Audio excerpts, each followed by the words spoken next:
আপনি কিন্তু চাইলে আপনার নিকাবটা খুলে নিতে পারেন, বাইরের হাওয়া বাতাসে আপনার গরুর ভাব একটু কমে যাবে। কেন শুধু শুধু আমাকে বিরক্ত করছেন?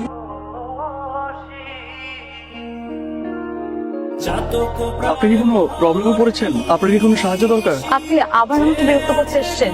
আপনি প্লিজ চলে যান। আপনি সাবধানে থাকবেন। শুনেন, আমার আসলে আপনার সাহায্যের খুব প্রয়োজন।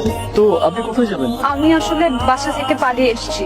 তারা আমার বিয়ে ঠিক করেছে অন্য একটা জায়গায়, আমার অমতে। সেই জন্যই আমি পালিয়ে এসেছি। তাহলে আপনাকে কিভাবে সাহায্য করতে পারি আপনি বলুন। আপনি কি কয়েক দিনের জন্য আমার একটু থাকার ব্যবস্থা করে দিতে পারেন? আপনার প্রবলেমটা তো খুবই জটিল। এভাবে মেয়েটাকে একা রাস্তায় কিভাবে ফেলে যায়? এই প্রথম কোনো মেয়েকে দেখে এক দেখে এতটা ভালো লাগছে। তাছাড়া একটা মায়াও কাজ করছে। আচ্ছা, বাসায় নিয়ে যাবো? আপনি চাইলে আমার সাথে আমার বাসায় যেতে পারেন। আমার বাসায় 2টা বেডরুম আছে, মাঝে মধ্যে মা গ্রাম থেকে আসলে আমার সাথে থাকে আর কি। এই মুহূর্তে আমার আর কোনো উপায়ও নেই। চলুন তাহলে। আপনি তো ব্যাচেলার, আপনি বিয়ে করলেন কবে? আরে এবার ছুটি দিয়ে এটা সেরে ফেললাম আর কি। আপনি এখানেই থাকবেন। কোথায় যাবেন? আমি বাইরে একটু খাবার দাবার নিয়ে আসি, আপনি একটু সেদিকে রেস্ট টেস্ট নিন, কোনো সমস্যা নেই।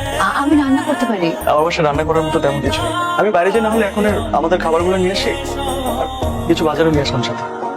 বাইরে আপনি মনে হয় জামা কাপড় আনতে ভুলে গেছেন, কোনো জামা কাপড় আনি নিতে হবে, তাই না? আমি আসার সময় কোনো কিছু সাথে আনতে পারিনি, কিন্তু কিছু টাকা এনেছি। আপনি এটা প্লিজ আপনার কাছে রাখেন। এই টাকাটা আপনি আপনার কাছে রাখুন, আপনি আপনার কাছে খরচ করবেন, ঠিক আছে? বা এটা কি আমার বাসা? আপনাকে আমি কি বলছিলাম, আপনি ফ্রেশ হয়ে রেস্ট করবেন। বাসা কোথায় দেখেছেন কেন? আমি একদম অগোছলো থাকতে পারি না। আমি খুবই সরি, আপনার পারমিশন না নিয়ে আপনার বাসা। ওকে, এখানে আমাদের দুপুরের খাবার, বাজার আর মেয়েদের কিছু ড্রেস আছে। আমার বাসায় মেয়েদের ড্রেসের ব্যাপারে কোনো আইডিয়া নাই, কখনো কিনি নাই তো, তারপরও কয়েকটা কিনে আনছে আর কি। আপনি পরে যে পছন্দ করে কিনে নিতে পারবেন, কোনো সমস্যা নেই। আপাতত এখান থেকে একটা পরে নেন। আপনি শুধু শুধু কেন বলেন তো জামা কাপড় আনতে গেলেন? কি দরকার ছিল?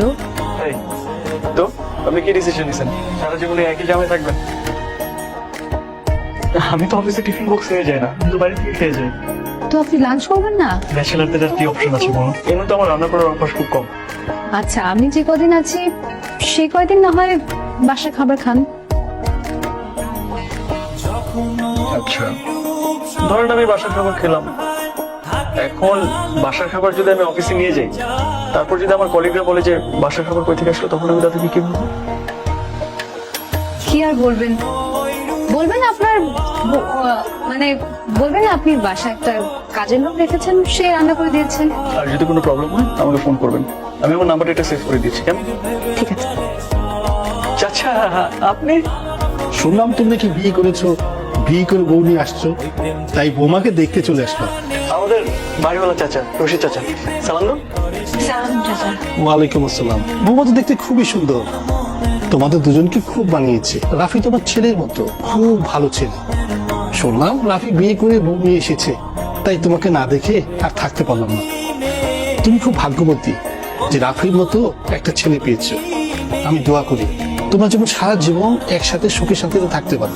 আপনি আমাদের জন্য দোয়া করবেন। আমি সরি আপনাকে তুমি বলে ডাকার জন্য। না, কোনো ব্যাপারই না। আমি কিছুই মনে করিনি। সরি তো আমার আপনাকে বলা উচিত। আমার জন্য আপনাকে বারবার এরকম মিথ্যার মুখোমুখি হতে হচ্ছে। সরি।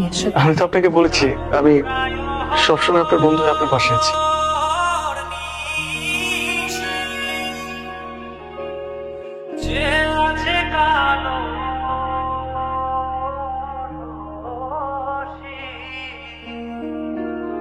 জাতক প্রায় হরনিশি যে